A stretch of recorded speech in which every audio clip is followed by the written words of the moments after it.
twisting, turning. That's a penalty, is it? No, he's still going. Oh, how about that? How about that? Two friends, two minds, and one love for Arsenal Football Club. You are now listening to the Caught in Two Minds podcast. Meanwhile, Shelly weaves his way through.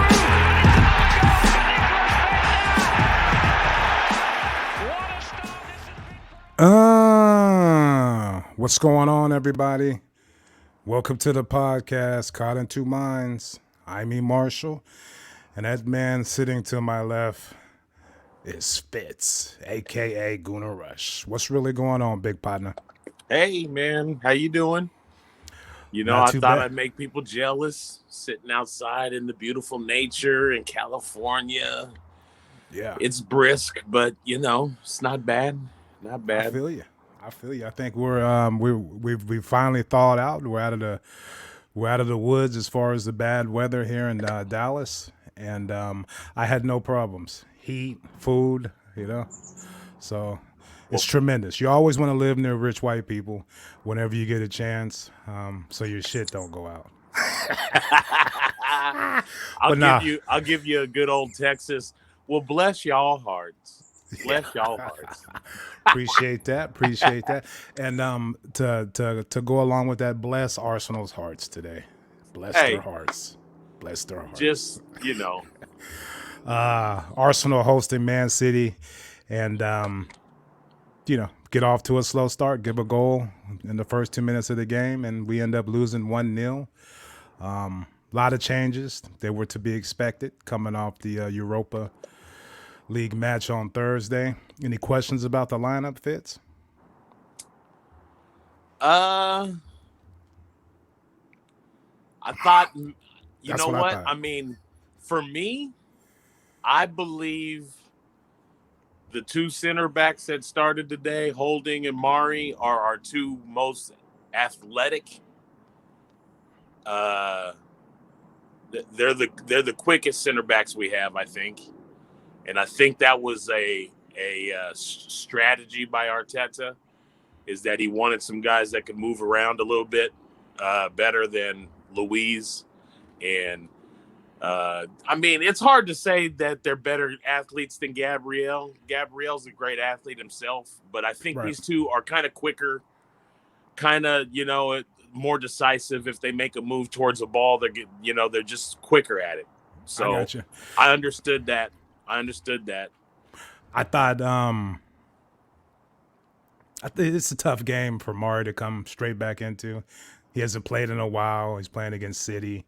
I fluttered with that. I thought, God, but these guys haven't been playing, and now they got to play City. I thought that was kind of weird. But what it really shows me is that it looks like we're slowly putting all our chips into the Europa League basket, as far as giving Gabriel a rest. But I mean, other than that, I mean, I get it. And so my other note about the lineup was up front. And I understand all the the arguments that there's no reason why you shouldn't start Pepe. And I'm sorry, but I'm even going to say Aubameyang. But to me, the lineup that went onto the pitch told me that we are not really going to be attacking very hard. Not with a lot of force or aggression, or our counter is not going to be, it's not going to be direct, right? Because ESR's not out there. Some of our more direct players weren't playing. Ceballos probably plays if that's the case. If we are actually trying to counter hard, Ceballos is a better choice than El Nini. But all in all, when you get through the game, I mean, defensively, we played sound enough to hold them to one goal. Yeah, we just didn't really we didn't do anything as far as the attacking part of the game. There was not a lot going on. I agree with you. That's why I said, I mean, it looks like we're slowly pushing our chips towards the Europa League I really looks like thought we're going all Lacazette in. was going to start today. Well, it's always going to be a tough game for somebody like Aubameyang playing against, a Pep Guardiola team or Man City. The way you're going to be running around a lot. You're going to have to be up for it, chasing the game. You're not going to get the ball a lot. So when you get it, you're going to have to be focused and ready to go and do something. And, that's not really his style. So I was thinking Laka probably would get the start today, and then you play Aubameyang on Thursday. But Well, that, and like they've kind of made that point how Pep hadn't been playing with the striker lately. And it's like just 6 midfielders out there, and they all kind of interchange around and stuff. And I kind of thought, that we play more like that when Laka's on the pitch. And maybe Laka being kind of more into the midfield, helping out defensively and stuff with energy. The whole thing is like, even when you outlet the ball to Abba, we all know you can about guarantee like he's going to try a fancy flick or try to let the ball go through and run it down. And it's always kind of in a tricky way that he wants to kind of receive balls where Laka, he doesn't play that shit. He screens the guy off. He plays bodies with people, and he doesn't necessarily always win the ball, but a lot of times he'll get the foul, That kind of stuff is just more positive and more direct. I kind of thought he would just be a better start against Man City. Definitely. And the main difference between those two in this type of game is Laka's going to be in the middle of the pitch. Several times throughout the game, you see Aubameyang picking the ball up wide out left, and then there's nobody to really cross the ball to or really be able to do anything. So, he clearly has an instinct to wander out left to get the ball. What I mean? But he wants to play in the middle. See, and like I was saying, if Laka's on the pitch, and I understand that, Aubameyang's fresh off a hat trick and stuff. So, and maybe you do want to start him. Just put him out left. Take Pepe off and put him out left and put Laka down the middle, and let's play like a structured team, Right. Where Aubameyang, you love to be out there anyway. And personally, I've agreed that I think that's his best position, is out wide on the left, if anything. Yep. You look at the game and you think, based on the people he did start, like, what are we playing for? Are we playing to win? Are we playing to draw? Are we playing not to lose really bad? Because we have a game on Thursday. I get the changes. I get it. That's fine. It's just that if you're gonna make some changes, make some more. Get Aubameyang out of there. Give him a rest. Well, and I think people are trying to say, like, looking at league and saying this was so important because, we're trying to make top 4. I don't really think that's it. I don't necessarily, even with this loss, did he think we're still trying to make top 4. That's a big ask right now, But we're not that far out from 7. We need to at least make 7 so we're not embarrassed that we don't just automatically qualify for Europa. Exactly. In the meantime, take Europa very seriously. If somehow we can win this whole thing, we're in Champions League. It's a long shot either way, and I'm one of these people where you don't have to pick or choose. You go out and you play every game to try to win the game. It's just that the fixture pile up, the way the season has been going, all the games, And you would hope it tells the board and management that, there are times when I just don't have enough players, because rotating players is something that I did need to do today. Right. And it's just like, but these are the guys I have to go to, and I'm not downing them like they're awful players necessarily, but they're not up to par. Right. When I got stuck with a Europa League game in 4 days, and I got to play Man City in between them, hey, I need more. I need more players. We got to spend a little bit more. Exactly, and if the goal is to rest players for Europa League, or if that's where you're putting all your eggs, then you might want to rest somebody like Saka, who's a kid. You rested Smith Rowe for the same reason that you should have rested Saka. Yeah. He's young, he's been playing a lot, and this is a good time to give him a break. But either way, I mean, it is what and it I mean, is. emotionally, you can kind of see it on Saka a little bit. He showed a little bit of frustration at times today. Sometimes it was because he was getting manhandled by Man City, was just really kind of pushing him hard and things like that. Other times it was a failed touch or something. And that was to that manhandling shit. That was pissing me off because, that's when you need Xhaka to do something. Be a little more physical with them. I tweeted late in the game when Luiz came in and just cracked that dude right in his ribs. Yeah. About time somebody. Yeah. City's not a big team, and for them to have all kind of Arsenal people, bodies flying all over the pitch, getting hacked, the refs not helping you out, somebody's got to come in there and be an enforcer. Not get a dumb red card I guess that's probably why, everybody's on eggshells, because we don't know how to really make that message foul. Like, hey, stop fucking kicking lumps on our young players. You know what I mean? Yeah. Without getting a red card. But I was happy. For Xhaka to be physical, it's a lot of a timing thing for him. Right. He's got to kind of time himself, and if he's in the right place, he can hip check somebody pretty good and things like that. Somebody's got to go down. These little jackrabbits just bouncing around him and shit is kind of frustrating for him, I think. I mean, that's all I kept thinking. Somebody on City has to get fucked up. Somebody's got to kick somebody. Yeah. Something's got to happen. And Luiz finally did in like the 93rd minute of the match. Right. But let's get to the first half. So within a minute of the game, Mars is going to cross the ball with his left.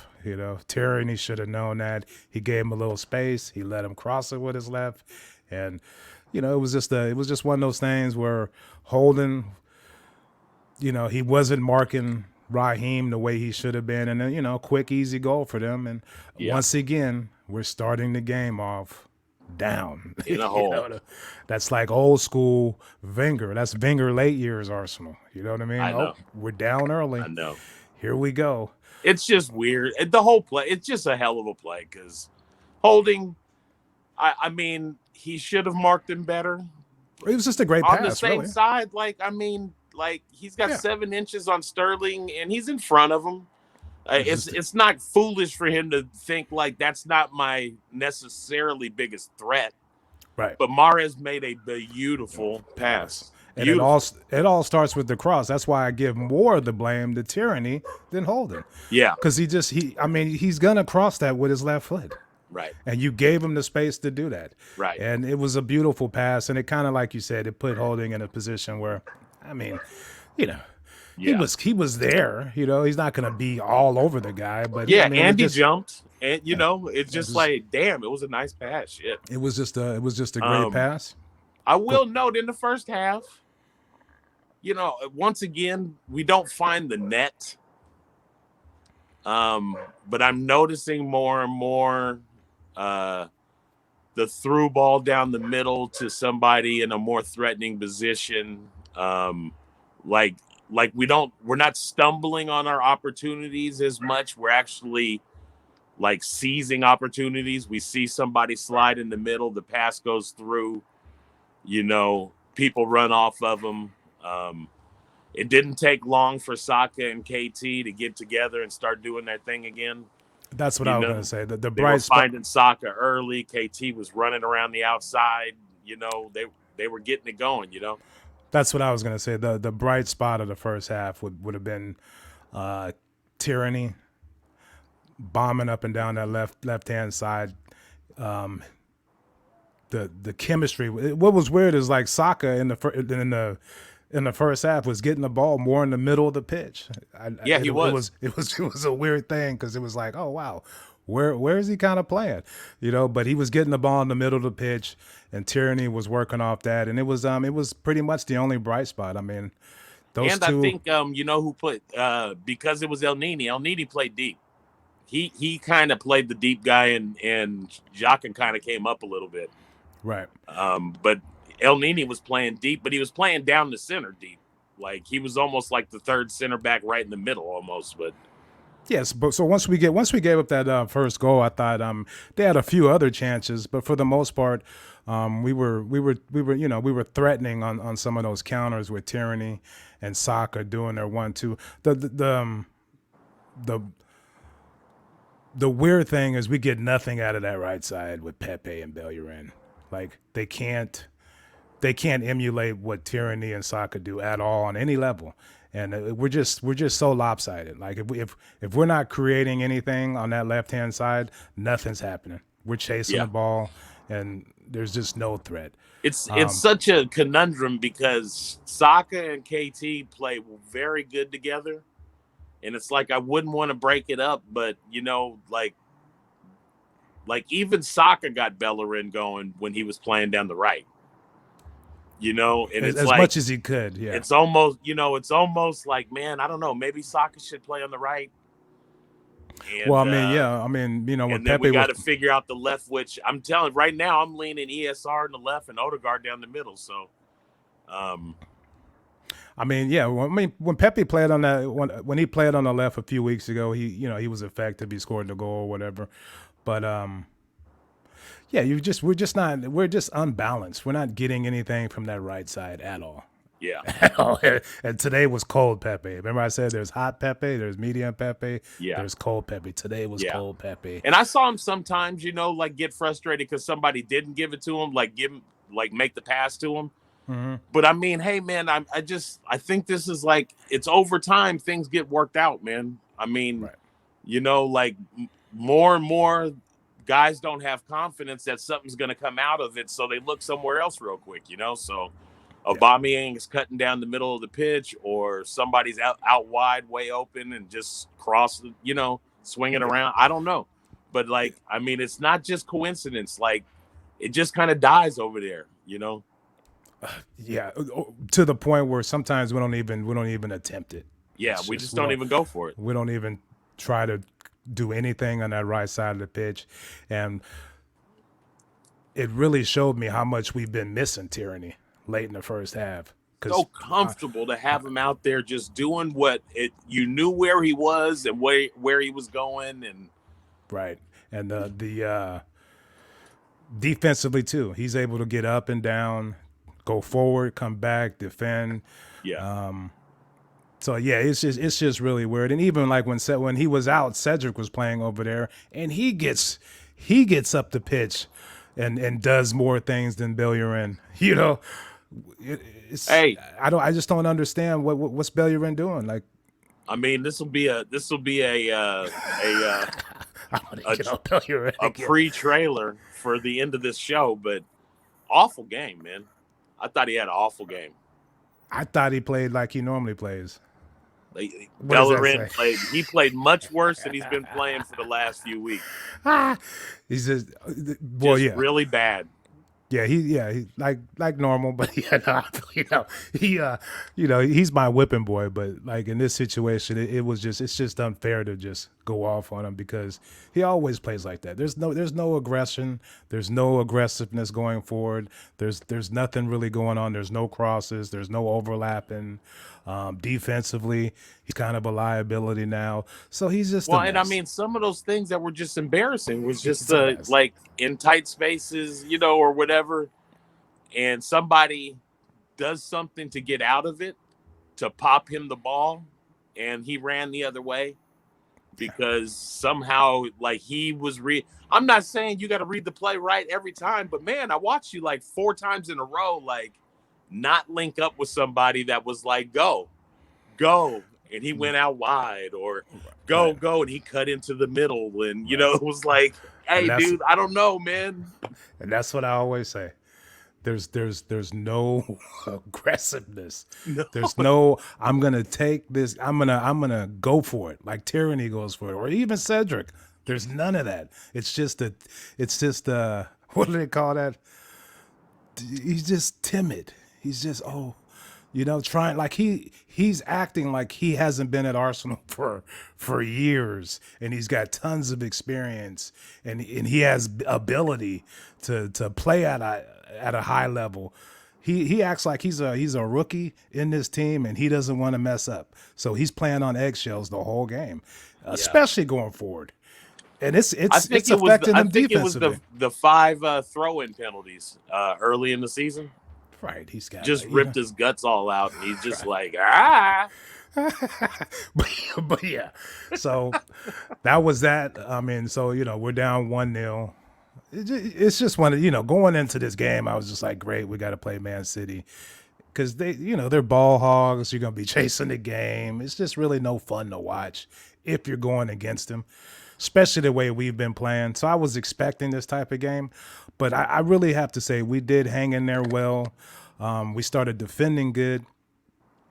I mean, we were solid defensively. It's just that, my brother, as soon as he found out that El Nini and Shaka were playing together, he's like, that's it. We got nothing going forward. They're never going to pass the ball forward. They can't play together. He's just, how he is. He's just raging the whole before the game even starts. And I'm just like, hey, let's give him a chance. But sideways and back, nobody willing to just try to make that killer pass. Odegaard did a couple times, but City, that press, I don't know. Yeah. And I mean, hey, it's just 1-0 to City, man. Well, I don't know. My complaint is there's nothing going forward. My thing is that we do, like I said, more. I've seen us scramble against good teams. Right now, the best team, right? And we don't even like make a threat in the game. And I do think we were threatening at times in this game.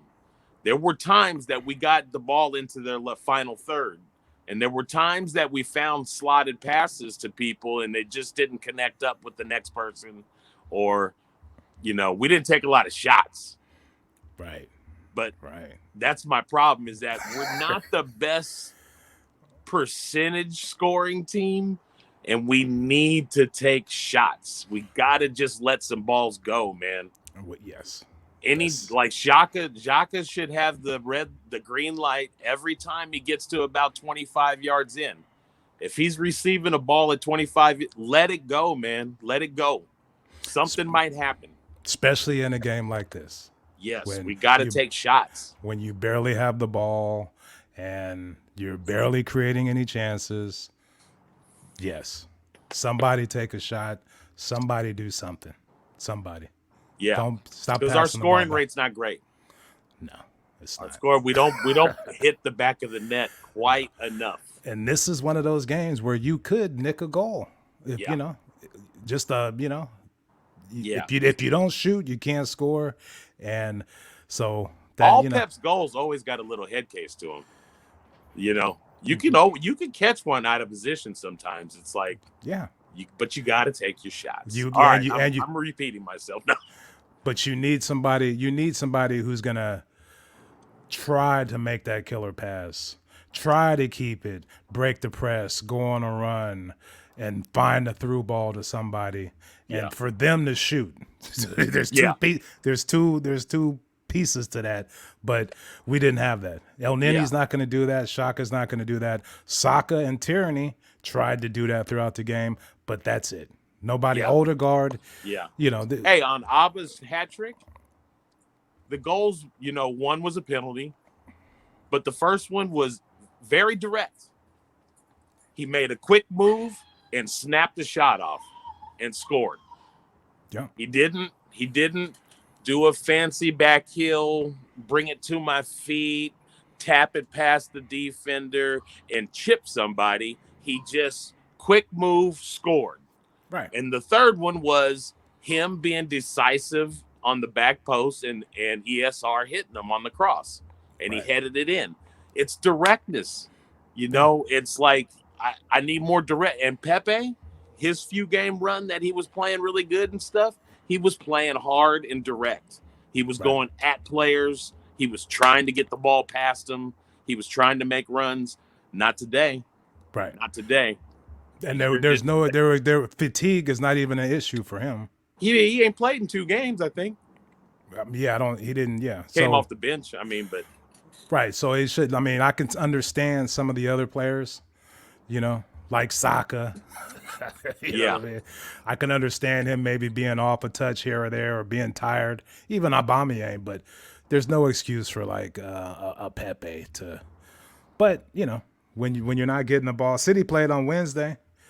yeah. And they run around and press like crackheads, and the tempo of the game was really slow. I think both teams were trying to conserve, and It got slower and slower too. slower and Like, slower. Yeah, But with El Nini and Shaka out there, there's not going to be a lot of. Shaka did finally make a forward pass to Aubameyang, and instead of just firing on goal, he tries the fancy little side kick to Shaka in the middle. He slips, and we don't get a shot off.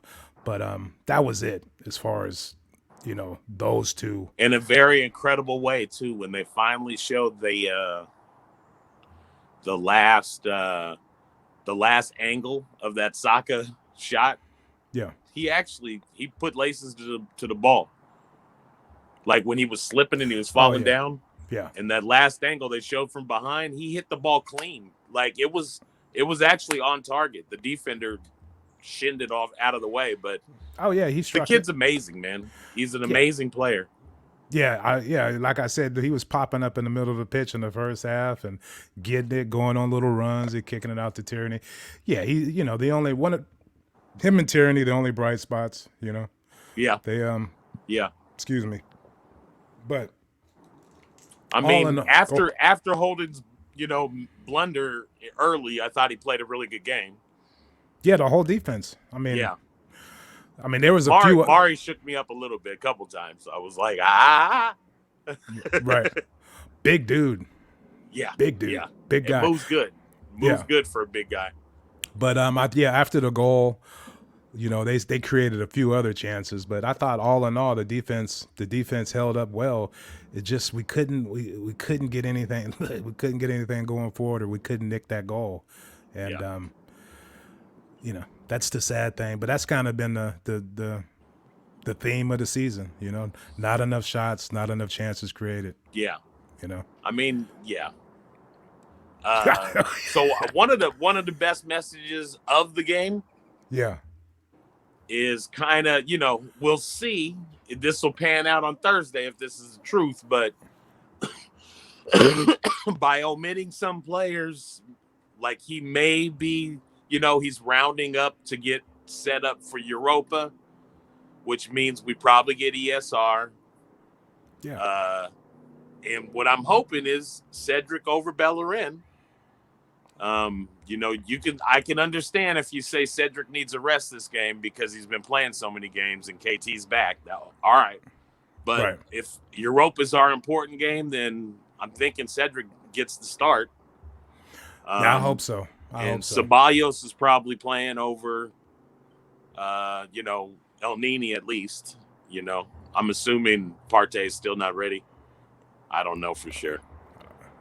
He could be like one. And maybe we get Laka. Because personally, I really Laka and ESR and Saka is a great chemistry. Those three like to play with each other, And I think Odegaard actually can maybe start working his way into that, Definitely. Yeah, that's why I think I know that those changes will be made as far as ESR back in. I hope Cedric plays. But who knows? Yeah. It's a game we should have won. Is there anybody that thinks Bellerin is good defensively? There's a lot Is of that people, an argument? He's a good defensive right back. There's a lot of people that love Bellerin. They think he's cute. You know what I mean? And they defend him, and they hate me when I talk shit about Bellerin. But the only thing I talk about, look, I'll say it again. He's a tremendous football player. He's just a pussy. He's a scaredy cat. Doesn't want to do anything going forward. And that's the end. I'm not going to bring him up anymore. The namby-pamby. Yeah. That's what they say over there? I think that word applies. I think that fits. But yeah, he's a mark. That's what they say in Oakland. In the East Bay, he's a mark. He's a mark. That's a mark. Anyway, who cares? Who cares? This is our 11th loss, and this is where we're at. This is the state of Arsenal. Hey, dog, I'm just saying, man, I don't really like no marks on my squad, dog. I don't really like no marks, okay?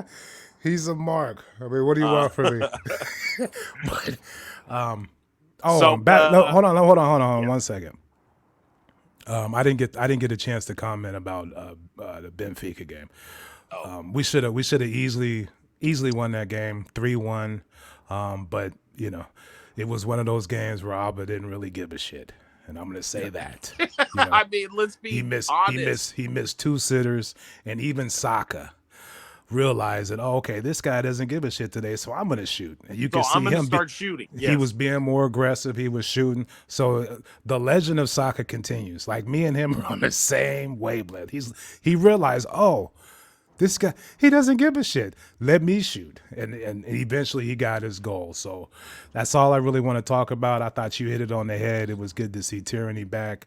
But, yeah, that's a game. We should be up 3-1, 3 away goals, chilling. We could have played a strong team today and, played some of the youngsters in that return leg and been on our way.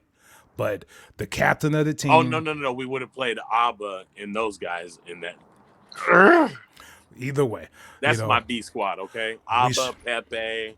Yeah, y'all can go be B squad, okay? Exactly. But, yeah, 3 away goals, sitting pretty, heading into the next round. Yeah. But, no, our captain was giggling and shit, dancing. Yeah, it was so funny when he missed the sitter and just pushed it past the post. So yeah, right. I'm glad I didn't do a podcast that day. You know what I mean? I'm glad. But anyway, enough of that. That's in the past. We'll see how it is on Thursday. Yeah. But it's gonna be a tough game. I was gonna say the only other thing was the subs. Today, it was subs we needed on. I didn't necessarily disagree with any of them. Right. But I thought he waited a little too long on it. I thought he waited just a little too long for that. And Laka and ESR? Yeah, they didn't come on until like the 72nd minute or something like that. And I was like, give ESR and Laka a little bit more time, especially Laka, who hasn't played for 2 or 3 games now or something. Yeah. Let him warm his heels a little bit, man. Let him get going. I would have left Abba and Pepe out there and just let Man City run their ass ragged. Just run them into the dirt. Why waste Laka and ESR when we got a big match on Thursday?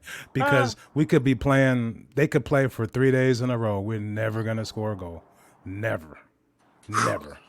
So to bring in 2 attacking players to maybe get a lucky goal or something, who knows? But yeah. Anyway. Yeah. Any gripes? Any concerns? Let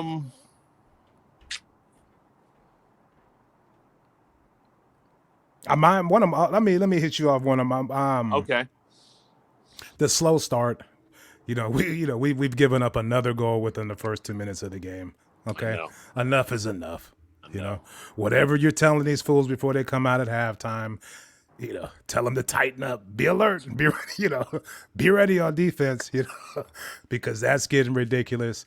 And the fact that the midfield, Xhaka and El Neni, not willing to get the ball, and if you have time, turn around, look forward, and see if you can find anybody. If you can't, then you could pass it sideways and back. But they don't even attempt to look forward. You know what? Yes, I did have a good gripe. Okay, go ahead. You know what hit me was the guys were missing, man. I mean, you had to loan all of them out. Oh yeah, I'm not sure if I understand it, because we really seem like we're strangled in the midfield now because Partey's gone. One person, right? So one person's gone, and now we have to charge Xhaka and El Neni.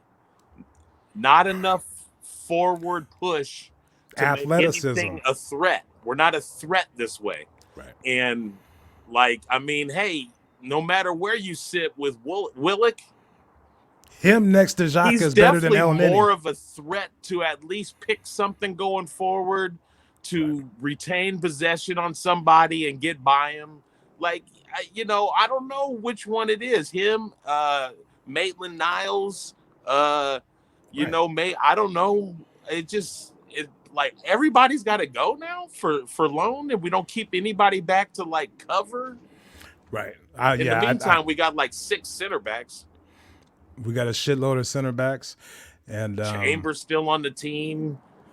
Chambo, but Willock sitting next to Xhaka is better than El Nini sitting next to Xhaka, especially when you're playing against a City where you got a bunch of Jack or Maitland Niles. Either one of those guys can fill in and just kind of. We just need a little more athleticism, a little more.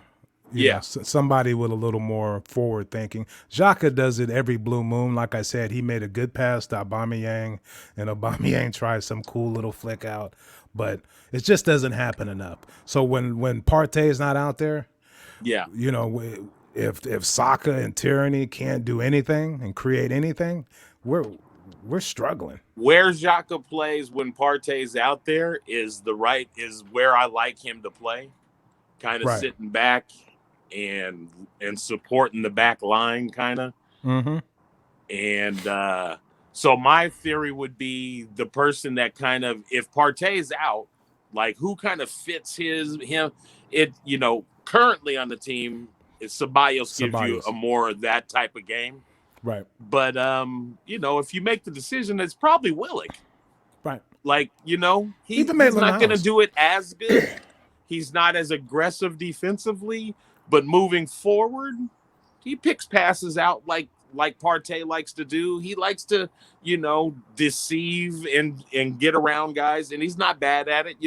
I don't know. It just seems weird that it feels very old schoolish, like Arsene Wenger's like ball, where like we got so many young teenagers, so they're everywhere. They're on loan everywhere, and now we don't have a defensive midfielder. Now squad depth is coming back to bite us in the ass because injuries are starting to take place. We got hella wingers. Totally get it. And so hopefully we don't have to see the El Nini Xhaka combination for the big games, at least for too much longer. El Nini's a guy you bring in when you've secured a 1-0 lead or a 2-1 lead. You bring him in. You bring him in the 75th minute, maybe the 80th minute, and he can run around and do what he does good. Do what he does best. But starting Partey seems to get injured in the 81st minute every game, so let's get him out of there before that. Right. And my whole thing is if Partey is able to consistently attempt to make forward passes, then somebody with Xhaka's experience should be able to do the same thing at some point in the game. Sure. But yeah, when like you said, when Partey's playing, Xhaka, you get the best out of Xhaka because he's able to sit back and cover for Tyranny, or he's more disciplined, and there's not as much pressure for him to pass the ball forward and do things, and he can stay in position and make tackles and do his thing. So I'm not going off on Xhaka.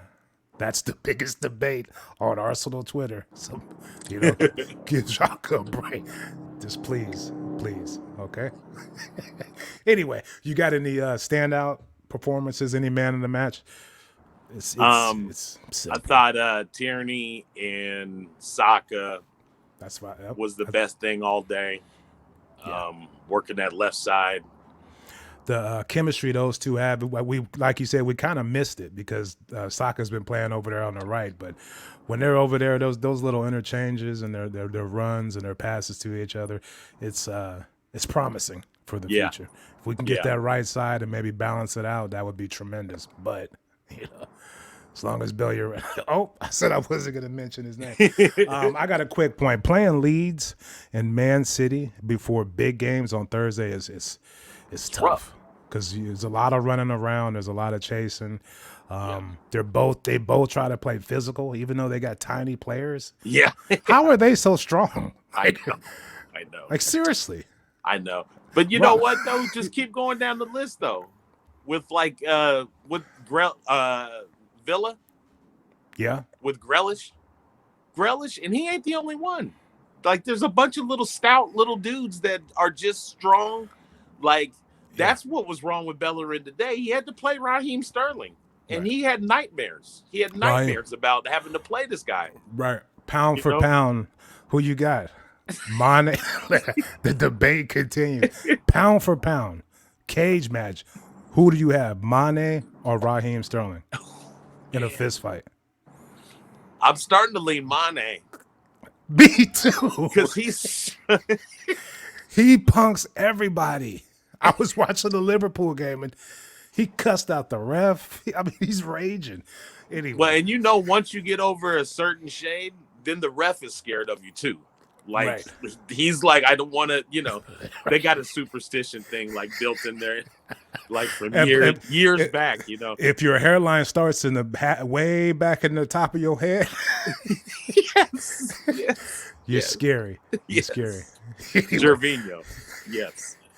Gervinho, that fool's out there playing with a wig on, dude. Like, I mean, come on. You said when the game got over, he used to just take it off. Yeah. He straps it on with Velcro. Gives it to Wenger. Thank you. You may go now. Make sure you put on the hat.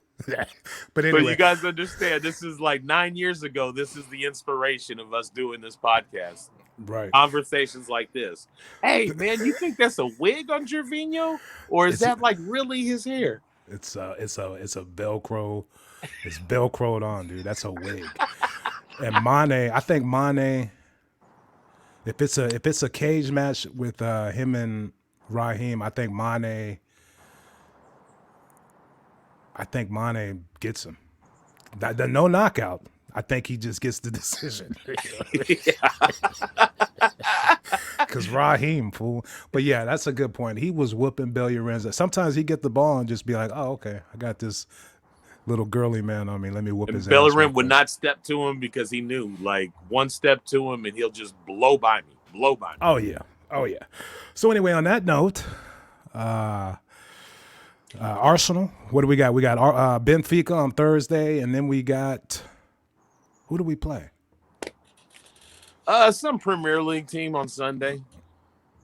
Let me see. Let me pull it up right quick.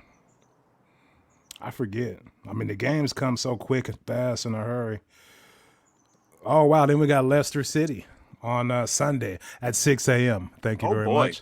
So we got the early game on Sunday. So you know what that means.